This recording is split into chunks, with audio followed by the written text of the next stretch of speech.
Deus é bom, amém?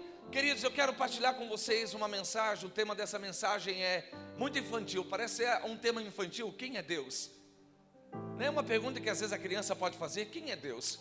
A verdade é que quando perguntam para você, ou você talvez pergunta para outro, para alguém, talvez você espere ouvir alguma coisa diferente, mas a maioria das pessoas vai responder de maneira bem clássica, né?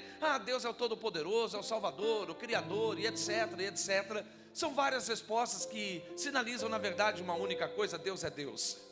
Mas eu sei que isso parece que fica uma resposta um pouco vaga, um pouco, superficial.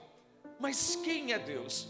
A palavra de Deus diz assim: havendo Deus outrora falado de muitas vezes, de várias maneiras, de muitas maneiras aos pais, pelos profetas. Deus no passado, Deus no antigo pacto, nos dias de Moisés, nos dias de Davi, Deus falava com o povo através de oráculos, de profecia, de sonhos proféticos. Diversas formas e maneiras Deus falava com Israel. Mas a palavra de Deus nos assegura que nos últimos dias, ou nos últimos tempos, Deus nos fala por meio do Filho. Se você notar aqui, essa palavra diz assim: nesses últimos dias. Olha só que interessante: havendo Deus outrora falado de muitas vezes, de muitas maneiras aos pais, pelos profetas, agora, nesses últimos dias, você entende que nesses últimos dias está iniciando com uma vírgula e terminando com uma outra vírgula, porque sinaliza algo na casa profética, numa questão profética, numa questão atemporal. Fala nos últimos dias, sinaliza tempo. Esse tempo que nós estamos vivendo, que são os dias, os últimos dias, ele iniciou-se de uma maneira muito profética em Atos 2, quando o Espírito Santo foi derramado sobre os apóstolos. A partir daquele momento ali, a igreja começou a iniciar um novo tempo, a gozar de um novo tempo, de uma nova era, a era apostólica, a era profética. E desde então o povo de Deus, a igreja de Deus, porque aqui não se trata do dias dentro da realidade Cronos, mas de um dia dentro da realidade Kairos, o tempo de Deus. A igreja está aguardando ansiosamente a volta de Jesus. Posso ouvir um amém? Ela está aguardando, e nós precisamos entender isso. Querido, nós precisamos entender algumas coisas, guardar o nosso coração, para que a carnalidade não nos consuma, para que a carnalidade não nos afaste do Espírito. Nós precisamos entender que Deus vai vir com aceleramento e precisa vir. Vocês há de concordar comigo? Poxa vida, Mogi das Cruzes tem quase 500 mil habitantes, e uma boa parte desses 500 mil ainda não foram alcançados. Algumas delas estão em falsas religiões, doutrinas, vivendo no mundo, no pecado e etc. Elas precisam ser alcançadas. Diga para o seu irmão: precisa ser alcançada. Não, mas diga para ele com voz forte: precisa ser alcançada. Querido, às vezes eu ouço pessoas falando para mim: eu quero ser missionário. Você quer ir para onde? Estados Unidos, eu quero ser missionário. Onde você quer ir? Eu quero ir para a Europa. Quase ninguém fala para a África hoje, né? Quase ninguém. Mas a maioria fala: eu quero ser. Querido, nós temos quase 500 mil pessoas para alcançar nessa cidade. Tem campo aqui para você ser um baita de um missionário, de uma baita de uma missionária. A verdade é que nós precisamos alcançar essa cidade o mais rápido possível. Como? Deus não vai enviar anjos para pregar, Deus envia você para pregar. Ninguém disse amém? Amém. Parece gato miando. Amém. Amém. Então você precisa se posicionar.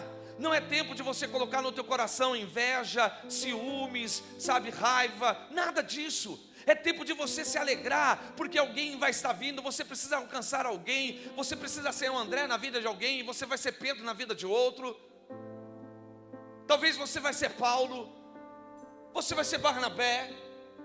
Mas a verdade é que Deus quis contar conosco, e nós precisamos realmente sacudir a poeira, levantar e ir para cima. Partir para cima, porque estamos vivendo esse tempo. Essa é a lacuna de que nós estamos vivendo, dos últimos dias. Dos últimos dias, Deus nos falou por meio do Filho.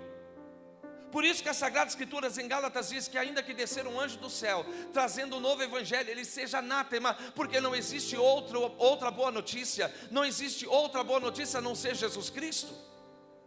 Jesus precisa ser anunciado, precisa ser pregado, testemunhado. Eu glorifico a Deus todos os dias e sou grato pelos dons do Espírito, eu sou grato pelos frutos do Espírito. Mas a palavra de Deus diz em Atos 1:8 que Deus derramou o seu Espírito sobre nós, nos deu poder, nos conferiu poder. Para quê? Para testemunhar. Não é apenas para falar em línguas, mas é para testemunhar. Eu vim com uma palavra queimando no meu coração ontem da escola Carisma, em Alphaville. O nosso professor liberou uma palavra que pegou por dentro. Ele disse assim: sabe qual é o chamado de todo líder, de toda liderança? Escuta o que eu vou dizer. Querido, não é tempo de você se preocupar com o seu nome, com a sua fama. Entenda qual é o chamado de um líder. O chamado de um líder é morrer por Cristo, morrer pela igreja. O chamado de um líder, seja ele qual líder for, é dar a vida pela igreja, assim como Jesus também deu. E se nós entendemos verdadeiramente esse chamado, irmãos, nós não vamos ficar reclamando. Ai, hoje eu estou cansado. Ai, hoje eu queria tanto uma cama. Ai, hoje eu queria tanto um sofá. Ai, eu estou muito cansado. Ai, não, irmão. Enquanto a sua carne estiver reclamando, enquanto a sua carne estiver se queixando, que precisa descansar, que precisa de repouso, eu quero dizer para você, desculpa a expressão, tá? Um pouco vulgar, pau nela, irmão. Mata ela. Mata ela. Jesus disse que a carne para nada serve. Quanto mais você matar a tua carne, mais o teu espírito estará conectado ao reino de Deus, às realidades eternas. Mas esse é o tempo de gente comprometida, de gente apaixonada. João diz: não amemos apenas com palavras, mas com atitude. Há muita gente amando Jesus com a boca, mas não com a vida. Deus não manda a gente ouvir mais nada. Deus manda a gente ouvir apenas Jesus. Outrora nos falou por meio de profetas, mas agora Ele nos fala por meio do Filho. Ele nos fala por meio do Filho. Mas segue as Escrituras: a quem Ele constituiu herdeiro de todas as coisas, pelo qual também fez o universo. Escuta esse versículo agora, 3. Ele, Jesus, que é o resplendor da glória e a expressão exata do seu ser. Quem é Deus? Quem é Deus? Fala para o teu irmão: você quer saber quem é Deus? Olhe para Jesus. Ele é a expressão exata. Ele é a expressão exata. A palavra exata aqui no grego é caráter. Caráter. A palavra caráter significa impressão, expressão exata, imagem de alguém ou de algo, semelhança marcada, reprodução precisa em todos os aspectos. Fake-simile. É uma semelhança, é uma igualdade. Não tem o que tirar e não tem o que pôr. Irmão, Jesus não é apenas alguém que veio nessa terra e morreu para nos salvar. Ele é Deus, Verbo personificado. Jesus é Deus de Deus, consubstancial ao Pai. Irmão, nós precisamos aumentar o nível de relacionamento com Ele. Ninguém pode dizer amar a Deus se não conhecer Jesus. Ele é a expressão exata, Ele é o caráter do Pai. A psicologia diz: se você deseja conhecer alguém, ouça ele falando, porque a fala do homem revela o caráter dele. Ouvir a Jesus é conhecer o Pai. Primeiro ponto que eu quero trazer para vocês: Deus em ação. Diga para o teu irmão: Deus em ação. Alguém pode dizer: eu nunca vi Deus agindo, eu nunca vi a ação de Deus. Olhe para Jesus e você vai ver Deus agindo. Jesus é Deus, Deus é Jesus. Eu sei que é um pouco complexo o mistério da Trindade, e é mistério, por isso que não tem como ser explanado de uma maneira precisa. Eu só sei que todo teólogo que estuda sobre Jesus acaba caindo em Deus. Quem estuda sobre Deus vai ter que vir para Jesus. Quem estuda sobre o Espírito Santo vai cair em Jesus, vai cair em Deus, porque é uma única pessoa, é um único Deus, Adonai, Elohim. Adonai, singularidade, Elohim, pluralidade. Quando você estuda o Pai, o Filho e o Espírito Santo, você está estudando sobre Deus.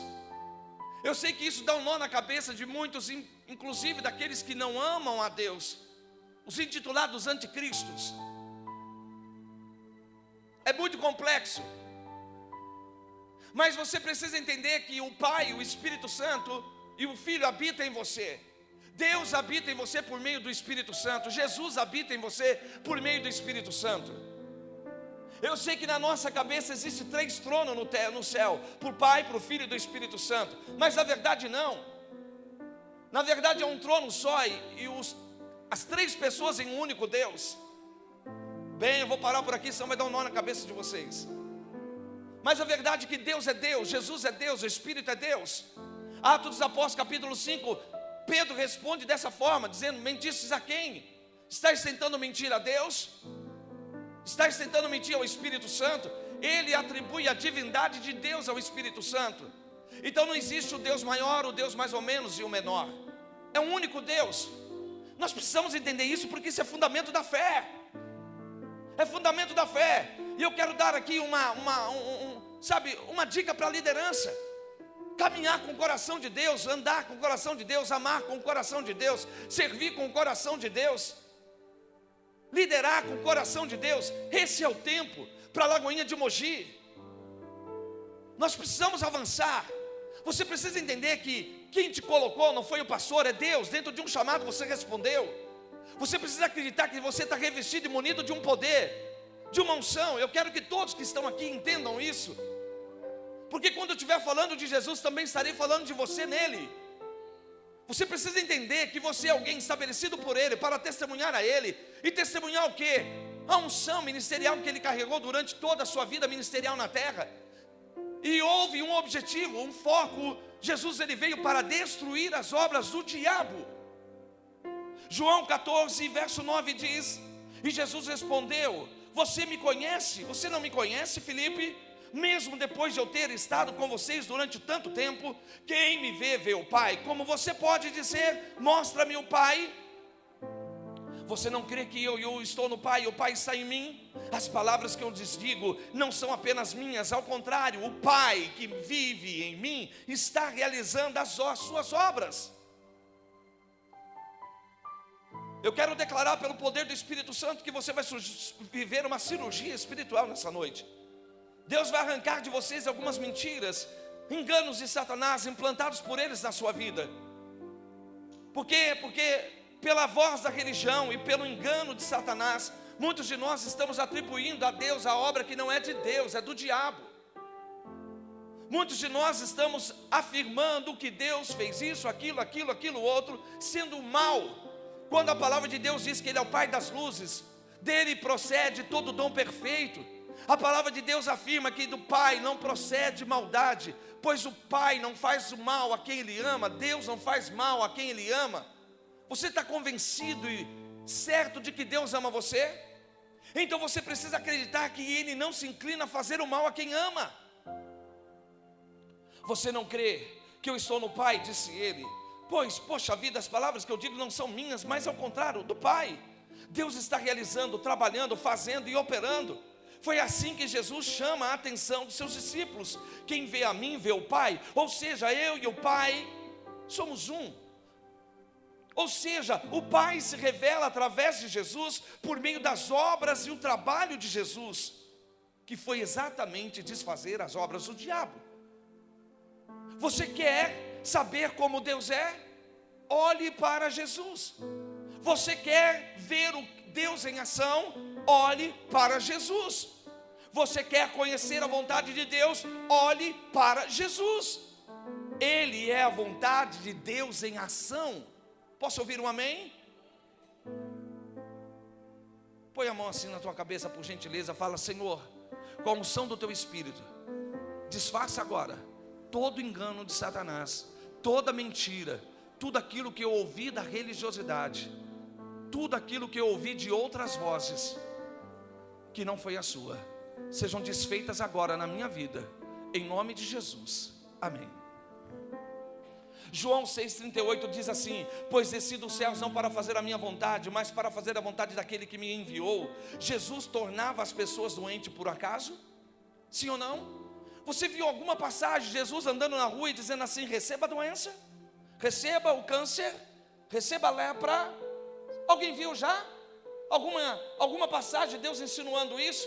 Mas eu sei que a fé do crente não está fundamentada muitas vezes em Jesus. Sabe em quem está fundamentada a fé de muitos crentes? Em Jó.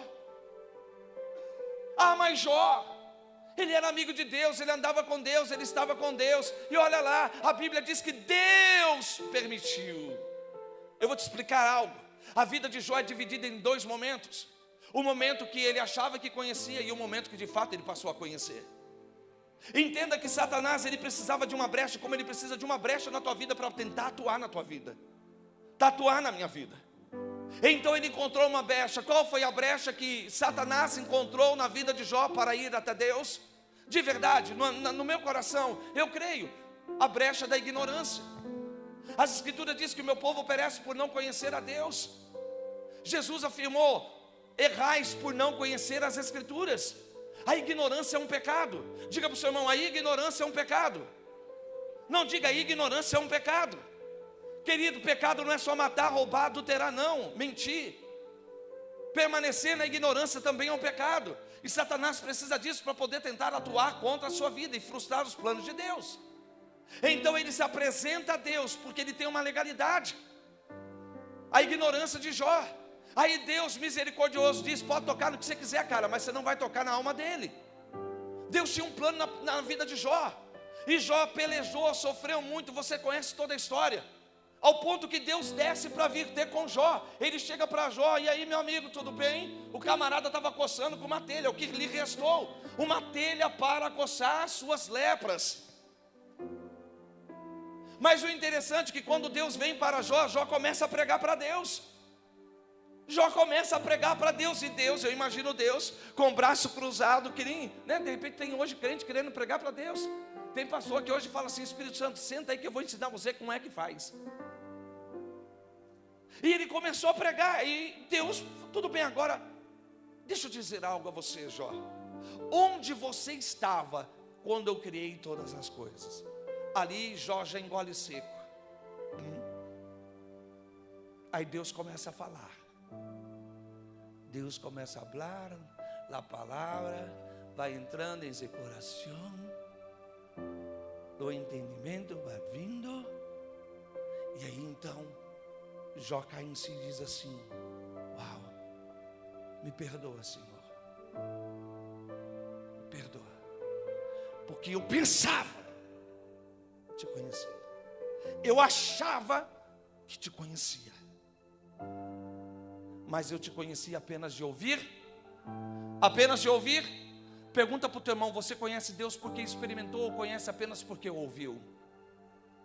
A palavra conhecer no hebraico significa, para você entender, a conotação da palavra conhecer no hebraico é a mesma conotação de relação sexual entre o marido e a esposa, para retratar a profundidade e o nível de relacionamento. Você só conhece Deus por meio de relacionamento.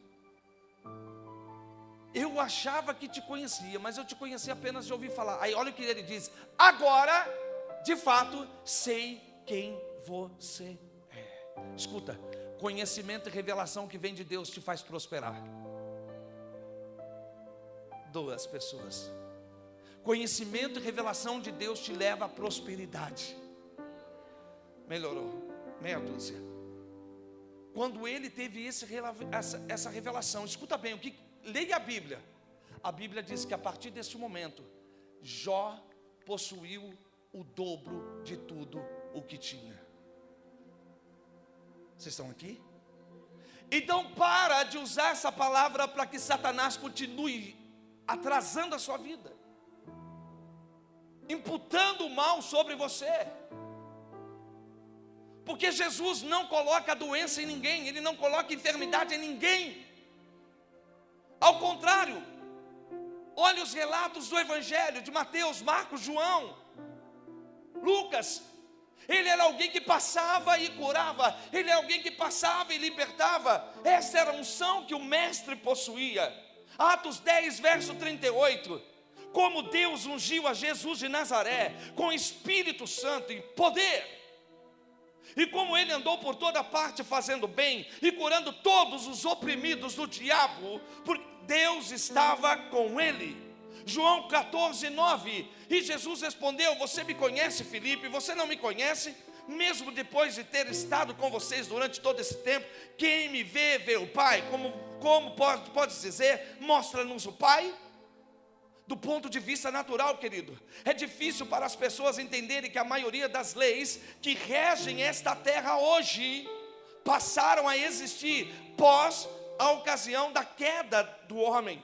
Quando Adão pecou, a maldição veio sobre a terra. Por não entenderem isso, as pessoas acusam Deus de ser o autor dos acidentes, doenças, mortes e dos seus entes queridos. Contudo, Deus não é autor de nenhuma dessas coisas. As pessoas acusam Deus de ser autor de catástrofe, terremotos, enchentes que ocorrem, até mesmo nas apólices de seguro. Essas coisas estão nomeadas como atos de Deus. Mas não é isso. Isso é consequência do pecado adâmico. Se você analisar as Escrituras, você vai perceber que a morte, o pecado, a doença, a enfermidade passou a vir a existir na terra depois do pecado. Não é isso que dizem? A terra tem bilhões e bilhões de anos. Não é isso que dizem os cientistas? Então a terra tem uma aparência de bilhões e bilhões de anos. Uma pergunta que eu quero fazer a vocês: quanto tempo vocês acham, escute bem, que Adão e Eva viveram num ambiente chamado ambiente de glória, ou seja, Jardim do Éden? Quanto tempo? Não dá para poder definir, não dá para dizer. Por quê? Porque antes do pecado não existia o tempo cronos. Minutos, segundos, horas, não existia. Existia apenas um tempo. Qual era o tempo em que Adão e Eva estavam submetidos? O tempo do Kairos, o tempo de Deus. Então não tinha dias e meses como nós temos no calendário romano e nem no calendário hebraico. Era o calendário de Deus, não existia tempo, não existia hora. Era Kairos, era um tempo eterno, tempo de eternidade. John Bevere fala isso, movendo-se pela eternidade. Quando a glória se manifesta, quando a unção se manifesta. Escuta o que eu vou dizer. Quando o avivamento aconteceu na rua Azusa, por exemplo, as pessoas começavam o culto numa sexta-feira e eles terminavam numa outra sexta-feira. E quando terminava na outra sexta-feira, eles passavam uma semana. Quando terminava, eles achavam que era apenas 2 horas de culto. Por quê? Porque no ambiente de glória o tempo se eterniza. Irmão, se a glória vier aqui agora, se o Espírito descer com poder aqui agora, se um avivamento começar aqui agora, nós não vamos ver a hora passando, nós não vamos ver minuto passando. Até você que vem e fica olhando no relógio para ir embora, você vai esquecer. Por quê? Porque um ambiente de glória, você é tomado. Um ambiente de glória, você vive uma translação, você é transladado para a glória de Deus, para a presença de Deus. Irmãos, você perde consciência de tempo, você perde a consciência das horas, e você passa a viver um ambiente de eternidade. Aleluia! E é nesse ambiente que Deus quer introduzir nós. É nesse lugar que Deus quer que eu e você entramos, em Cristo. Está tão possuído, está tão carregado da unção, que você esquece de tudo, de todos. É só você e Ele. Vocês estão entendendo comigo?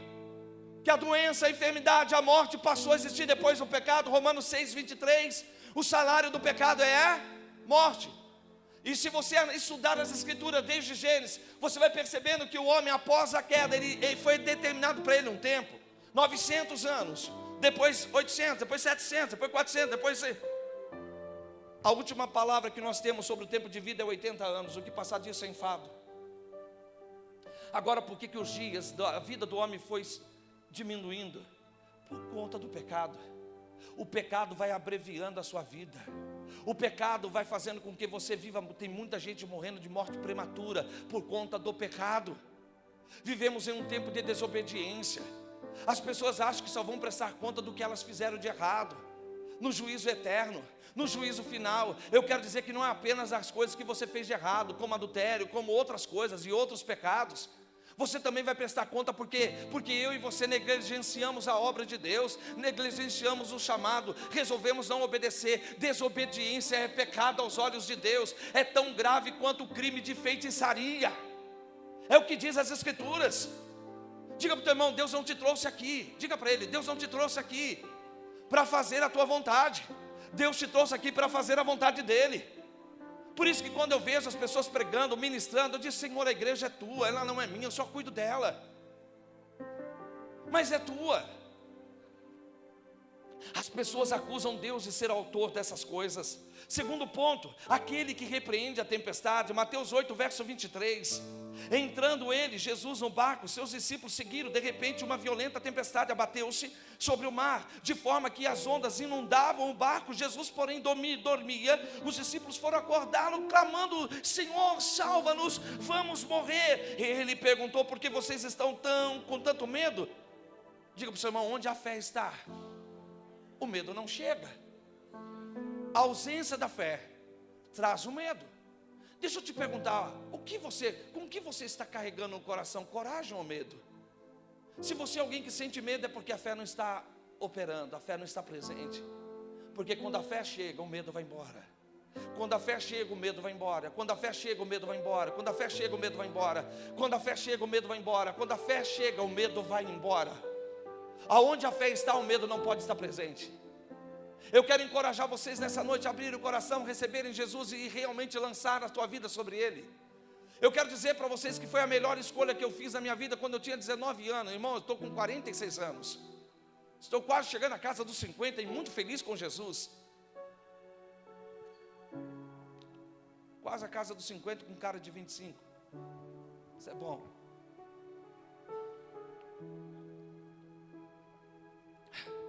Aleluia. Ele perguntou: por que vocês estão com tanto medo, homens de pequena fé? Então ele se levantou e repreendeu os ventos e o mar, e fez completa bonança.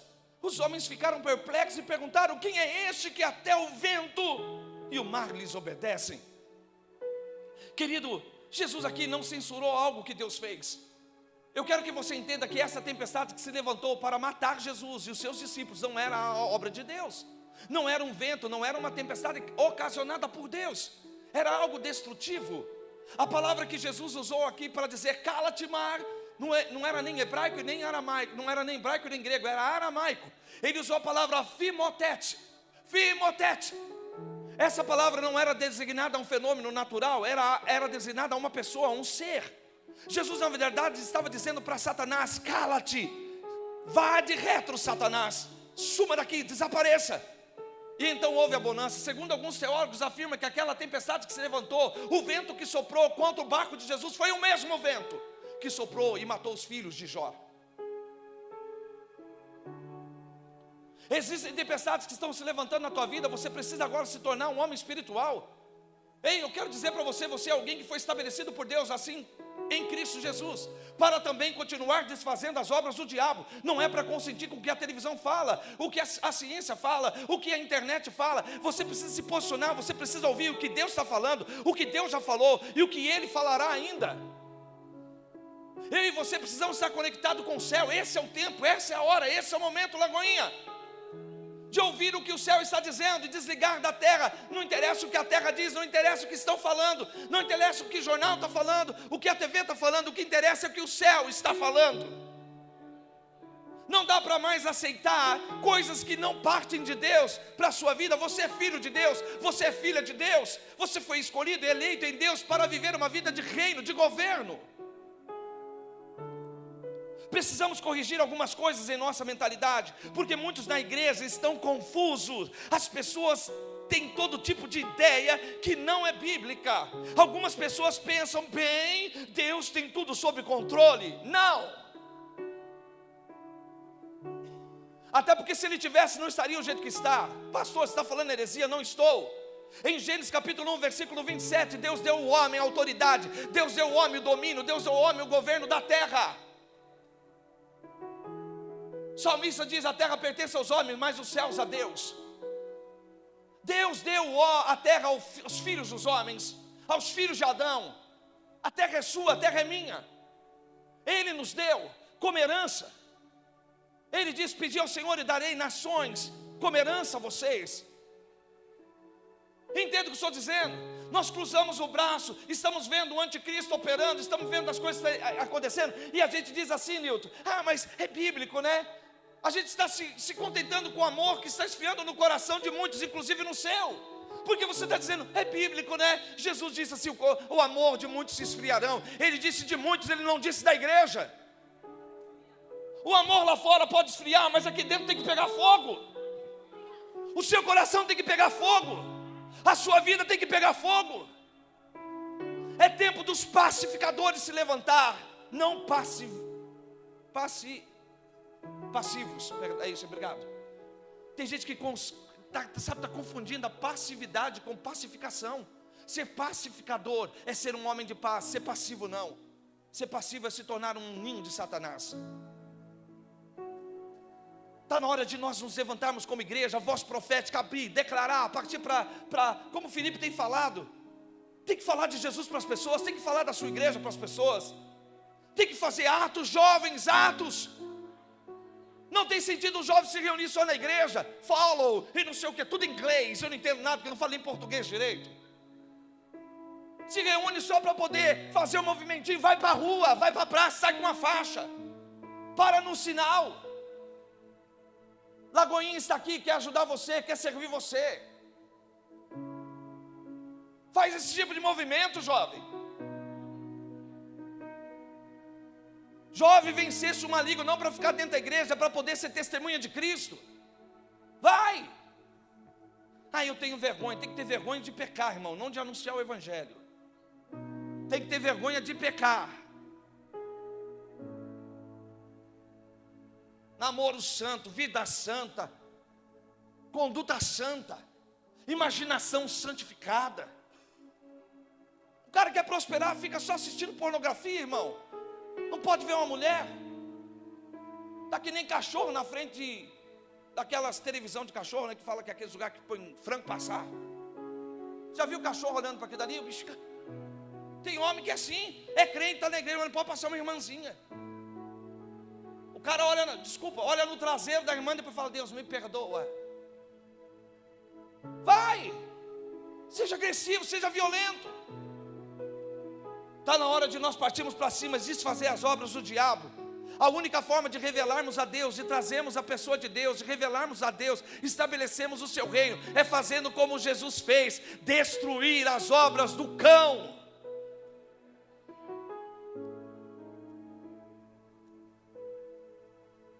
Algumas pessoas pensam: bem, Deus tem tudo sob o controle. Mas essa pode ou não ser uma verdade, depende do sentido.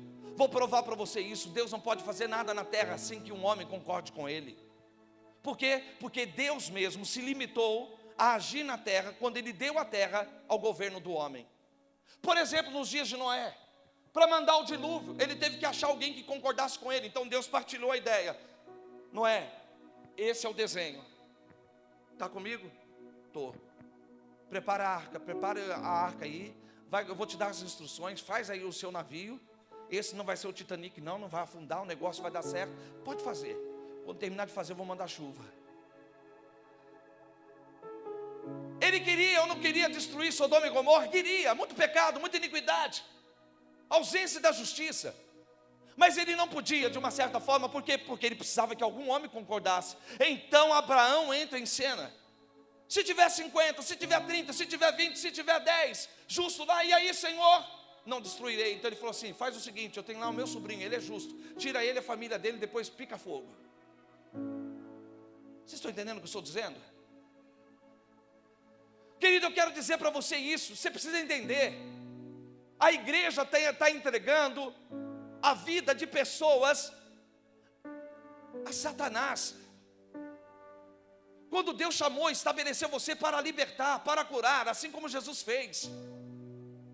Se com isso você quer dizer que Deus está regendo a terra, agora não, Ele não está. Ele irá regê-la novamente um dia, mas Ele não está regendo agora. A verdade é que toda bagunça a qual se encontra o mundo de hoje é consequência do pecado. Porque quando Adão pecou, Satanás passou a ser príncipe deste mundo. João 14:30. Já não lhes falarei muito, pois o príncipe desse mundo está vindo. Ele não tem nenhum direito sobre mim. É muito interessante e poderosa essa declaração de Jesus. Ele está afirmando: o diabo não tem poder sobre mim. Sabe por quê? Porque Jesus não tinha pecado. Satanás exerce poder quando alguém está em pecado.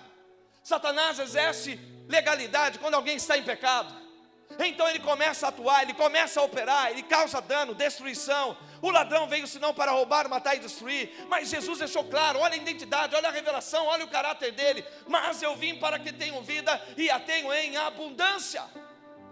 Deus é o Deus da vida, Deus é o Deus da abundância, Deus é o Deus da saúde, não da doença e nem da enfermidade. Eu repito, em nenhum momento da Escritura você vai dizer Deus falando: eu lancei doença, receba enfermidade, receba miséria, receba pobreza.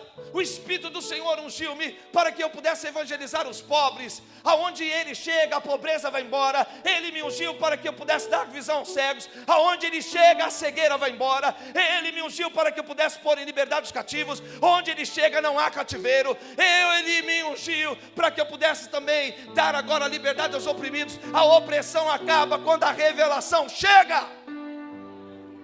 Por isso eu profetizo na tua vida que veio a Lagoinha hoje. Se prepara, Deus está trazendo libertação na sua vida. Deus está trazendo libertação para você. Ainda que você não sinta, ainda que você não perceba, mas a palavra da fé está entrando e ela está causando impacto em você. Você não vai ser mais alguém que vai dizer amém a tudo, a qualquer coisa. Quando Satanás for definitivamente eliminado dessa terra, querido, não haverá mais nada que poderá ferir, destruir a terra. Então ficará muito claro de onde todas essas coisas vieram. Jesus um dia orou dizendo: Pai, venha a nós o teu reino, seja feita a tua. Isso não é para a eternidade, isso é para agora. Diga para o seu irmão: é para agora, é para hoje, é para esse momento. O reino de Deus é para agora. E eu quero deixar bem claro para você: você não vai encontrar doença e enfermidade no reino de Deus. Você vai encontrar o que no reino de Deus? Paz, justiça, alegria, saúde, aleluia, ampla provisão. Diga para mim: isso tudo é meu, Senhor.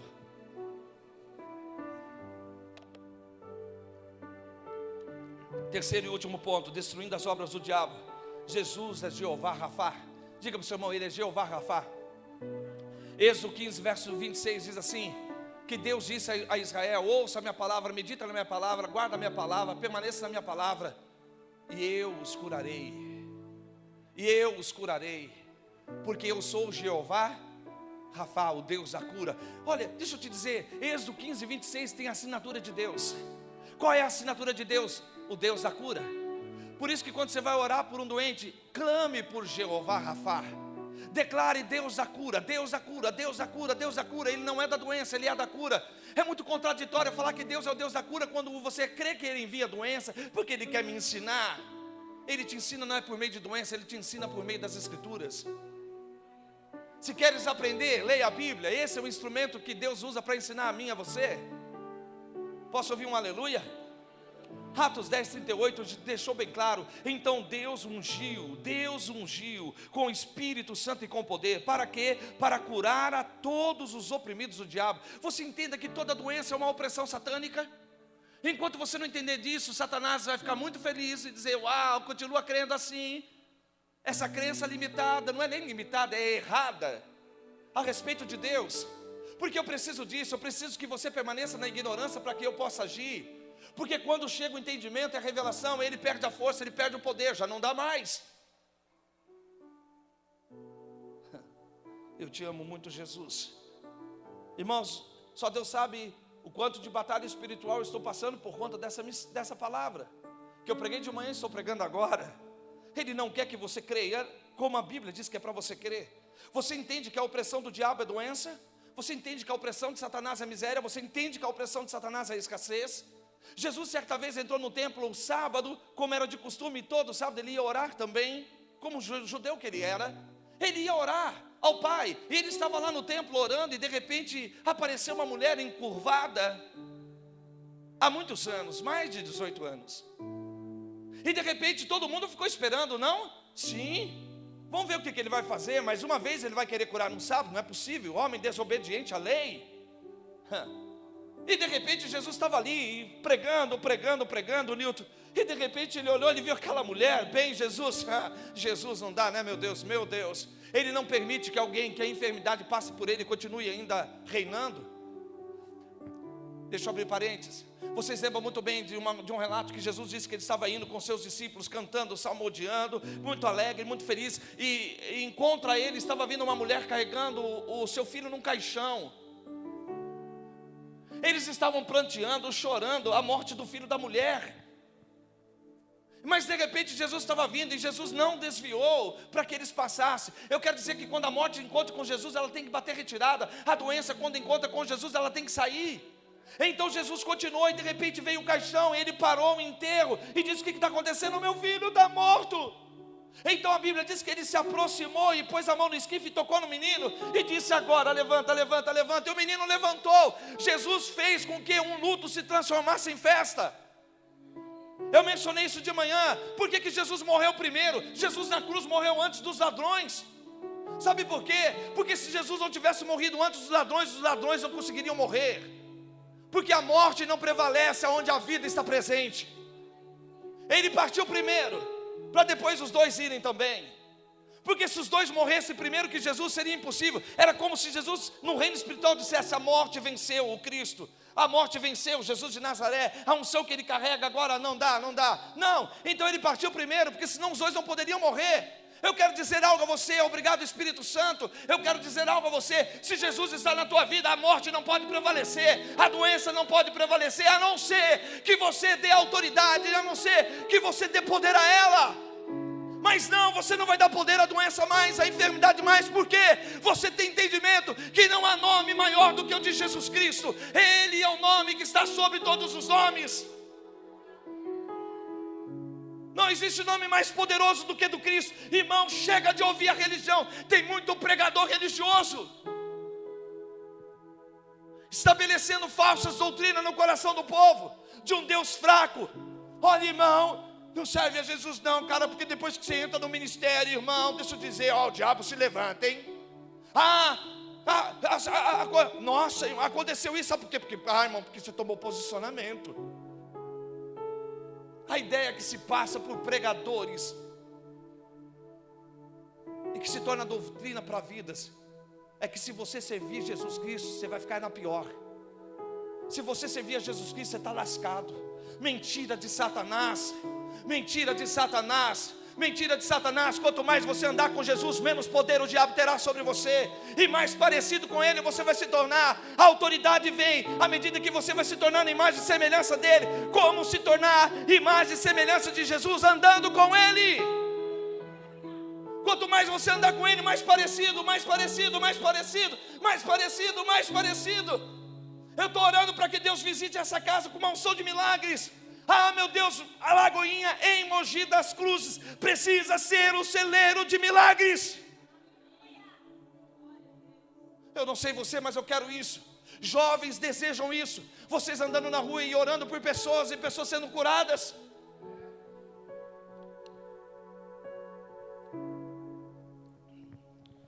Deus vai levantar você para confundir todos aqueles que denegriram você, que falaram de você, que você não ia dar certo, que você não ia acontecer nada, que você é um perdido, que você é um fracassado. Deus vai levantar você para confundir todos esses que se levantaram contra a tua vida um dia. Mas não é para humilhá-los não, é para mostrar para eles que Deus é Deus na sua vida, e eles também vão vir seguir a Deus. Esses mesmos que falaram de você vão dizer: olha, eu preciso ir na sua igreja, olha, eu preciso viver o que você está vivendo, olha, por favor, ore por mim. Sabe o que você vai fazer? Você vai orar, você vai amar, e você vai convidá-la: vamos, eu quero caminhar com você, eu quero levar você para Jesus, vamos comigo, vamos caminhar junto. Estou finalizando. Jesus veio para destruir as obras do diabo. 1 João 3,8 diz: aquele que pratica o pecado é do diabo, porque o diabo vem pecando desde o princípio.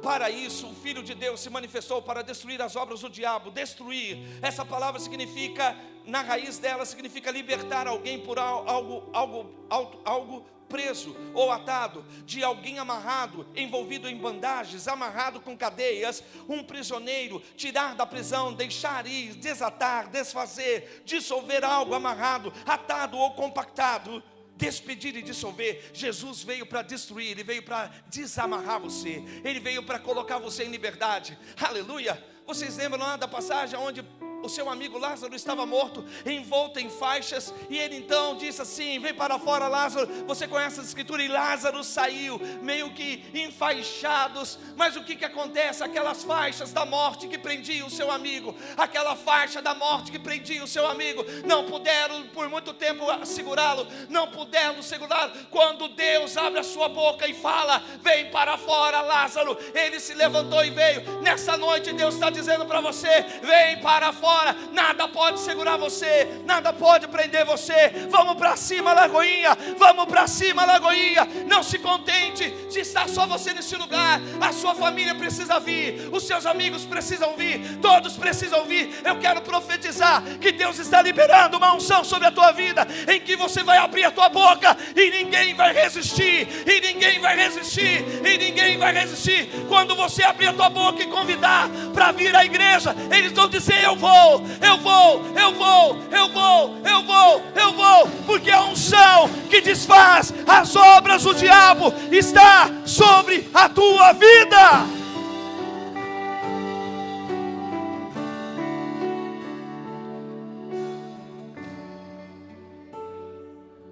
A palavra obra, no original, negócios, serviço.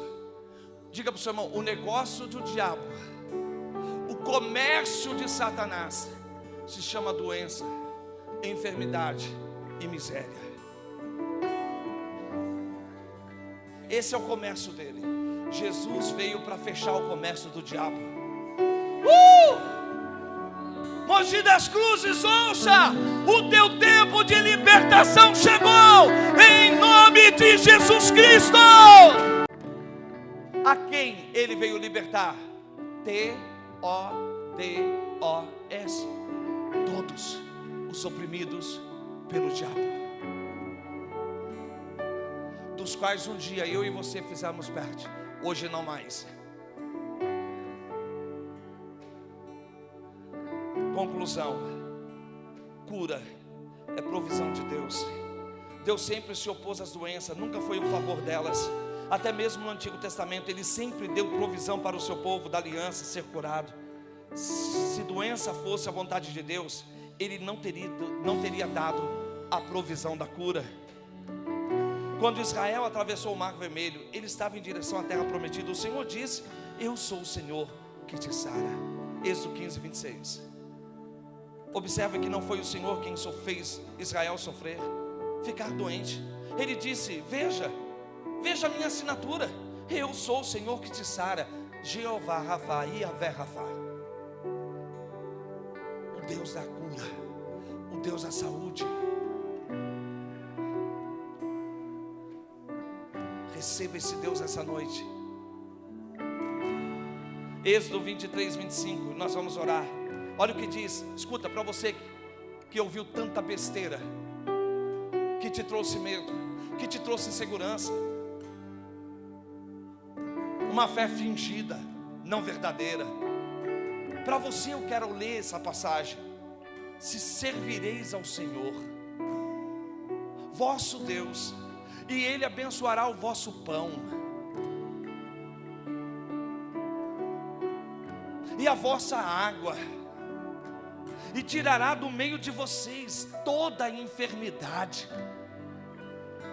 Na tua terra não haverá mulher que aborte. Vai cessar, vai acabar. Espírito da morte, receba esta ordem. Vaza, sai. O Deus da vida, o Deus de Israel, o Deus de nosso Senhor e Salvador Jesus Cristo, o nosso Deus chegou na Lagoinha Mogi.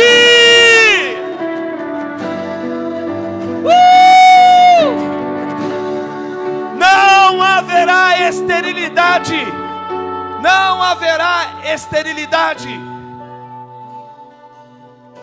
Completarei os teus dias da terra.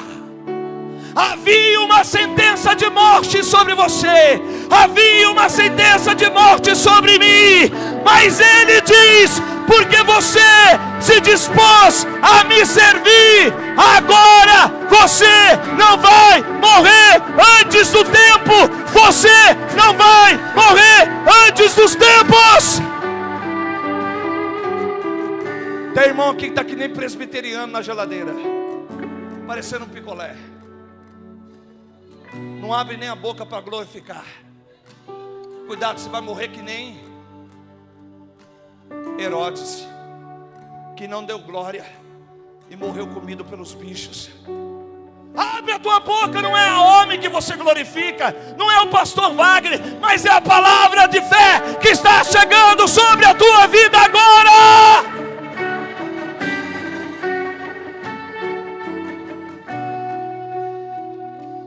Não seja um cristão manhoso, seja um cristão caloroso.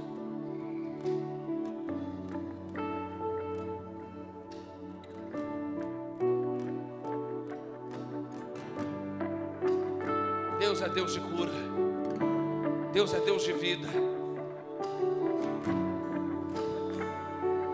Shalom, Shalom Adonai. Paz. Quando a paz chega, Felipe, quais são as 3 falas mesmo?